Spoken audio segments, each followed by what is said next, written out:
پچھلی مجلس میں نے عرض کیا تھا کہ لغو گوئی یعنی ایسی بات جس کا کوئی فائدہ نہ ہو دنیا آخرت میں، یہ بذات خود انسان کو کسی نہ کسی گناہ میں مبتلا کرنے کا ذریعہ بنتی ہے، اس سے بچنا ضروری ہے۔ تو بعض ساتھی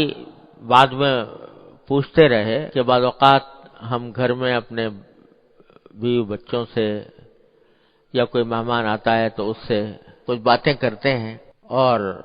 اگر بالکل خاموش ہو کے بیٹھ جائیں تو اس کے حق کے خلاف معلوم ہوتا ہے، تو ایسے میں کیا کرنا چاہیے؟ تو خوب سمجھ لیجئے کہ لغو گوئی وہ ہے کہ جس میں نہ دنیا کا کوئی فائدہ، نہ دین کا کوئی فائدہ، نہ کسی کے حق کی ادائیگی۔ بیوی بچوں کا بھی حق ہے، اللہ تعالی نے رکھا ہے، ان لنفسک علیک حقا ولزوجک علیک حقا، تو اس حق کی ادائیگی بھی ضروری ہے۔ اب آدمی اگر یہ سمجھے کہ مجھے خاموش رہوں اور ساری زندگی گھر میں جاتا ہے اور بیوی سے بات ہی نہیں کرتا، تو یہ تو اس کی حق تلفی ہے، یہ جائز ہی نہیں۔ اسی طریقے سے کوئی مہمان آتا ہے تو اب مہمان کے سامنے آپ بالکل چپ ہو کے بیٹھ کے چپ کا روزہ رکھ کے بیٹھ جاؤ تو اس مہمان کی حق تلفی ہے۔ تو کسی درجے میں اس کے ساتھ بات چیت کرنا، اس کا دل خوش کرنا، کسی مسلمان کا دل خوش کرنے کے لیے کوئی بات کرنا، یہ بھی ایک ثواب کا کام ہے۔ تو ایک مہمان کا حق ہے، اس کا اکرام کرنا چاہیے،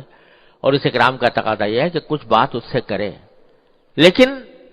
یہ سب چیزیں حدود کی پابند ہیں، ایک حد تک ہے وہ کرے۔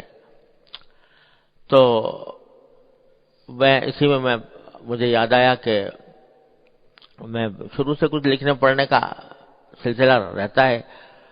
تو اکثر و بیشتر ایسا ہوتا تھا، خاص طور سے جب میں کتب خانے میں بیٹھ کے کام کرتا تھا، کہ کام کر رہا ہوں، کچھ ذہن حاضر کیا، کچھ کتابوں کا مطالعہ کیا، کچھ سمجھ میں آیا لکھنے کے لیے، ابھی مضمون سمجھ میں آیا ہی تھا، قلم ہاتھ میں لیا تھا کہ کوئی صاحب پہنچ گیا، السلام علیکم، اور انہوں نے مصافحہ کرنا شروع کیا اور باتیں شروع کر دی۔ طبیعت بڑی الجھتی تھی کہ اب سب کچھ تیار جو ذہن میں کیا تھا وہ تھوڑی دیر میں رخصت ہو جائے گا، تو یہ الجھن رہتی تھی۔ ہمارے حضرت والا اللہ تعالیٰ ان کے درجات بلند فرمایا، تعریف قدس اللہ تعالیٰ سرہ سے میں نے اپنی یہ بات ذکر کی،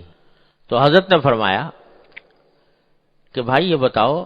یہ جو تم لکھنے کا کام کر رہے ہو یہ اپنے ذات کے لیے کر رہے ہو، اللہ میاں کو خوش کرنے کے لیے کر رہے ہو، اللہ تعالیٰ کی خوشنودی حاصل کرنے کے لیے کر رہے ہو؟ اگر اللہ تعالیٰ کی خوشنودی حاصل کرنے کے لیے کر رہے ہو تو اس وقت خوشنودی اس میں ہے کہ جو مہمان آیا ہے اس کا اکرام کیا جائے، اس سے بات کی جائے، اور وقت کے تقاضے کا اعتبار کرنا چاہیے۔ اس وقت میں مجھ سے کیا مطالبہ ہے، اس وقت میں میرے ذمہ کیا حق ہے۔ بے شک تم نے اپنے ذہن میں ایک منصوبہ بنا رکھا ہے کہ آج مجھے اتنا کام کرنا ہوگا، یہ کرنا ہوگا، وہ کرنا ہوگا، لیکن اب اس وقت ایک مہمان آیا ہے تو اس مہمان کا حق ہے کہ تم تھوڑی توجہ اس کی طرف دو، اسے سلام کا جواب دو، اس کی خیریت دریافت کرو، اس کا کچھ اگر وہ کوئی بات لے کر آیا ہے تو اس کی بات مختصراً کم از کم سن لو، اور سن کے اگر فرض کرو اس وقت کر سکتے ہو پوری بات تو اس وقت کر لو، ورنہ کوئی وقت بتا دو، اس کا حق ہے یہ۔ تو اب چونکہ حق کی ادائیگی کر رہے ہو تو یہ بھی اللہ تبارک و تعالیٰ کے حکم، اللہ تعالیٰ کی رضا کے لیے کر رہے ہو۔ ہاں اگر وہ پہلا کام کر رہے تھے اپنے نفس کے حظ کے لیے، لذت کے لیے، اور اس وجہ سے برا لگ رہا ہے کہ میں اپنے نفس کے حظ کو چھوڑوں، تو پھر نفس کی نفسانیت ہو گئی ہے، تو پھر شریعت نہ ہوئی۔ تو ایسی بات فرمائی کہ اس کے نتیجے میں سارا یہ اشکال دور ہو گیا۔ تو بہرحال مہمان کا حق ہوتا ہے کہ کچھ دیر اس سے بات کی جائے، لیکن یہ خوب سمجھ لو، مہمان کا حق یہ ہے کہ اس کا اکرام کیا جائے، اس کے سلام دعا کی جائے، اس کی خیریت دریافت کی جائے، اگر وہ کوئی بات لے کر آئے تو مختصر بات اس کے ساتھ کر لی جائے، یہ سارا مہمان کا حق ہے۔ لیکن مہمان کا حق یہ نہیں ہے کہ وہ تمہارا وقت ضائع کرے، یعنی تھوڑی دیر تک اس کا اکرام، تھوڑی دیر تک اس کے ساتھ بات چیت، یہ اس کا حق ہے، یہ فضول گوئی میں داخل نہیں۔ لیکن وہ گھنٹے گزار دے اور تمہارا وقت ضائع کر دے، یہ مہمان کا حق نہیں ہے۔ ایک حد تک اس کا حق ادا کرنے کے بعد پھر اپنے جو معمولات ہیں ان کی طرف متوجہ ہو جائے تو اس میں کوئی مذائقہ نہیں. تو یہ حد قائم کرنے کی ضرورت ہے، ایسی حد کہ جس کے نتیجے میں وقت ضائع نہ ہو، فضول باتیں نہ ہوں، جو ایسا ہے جس سے واقعتاً معقولیت کی حد تک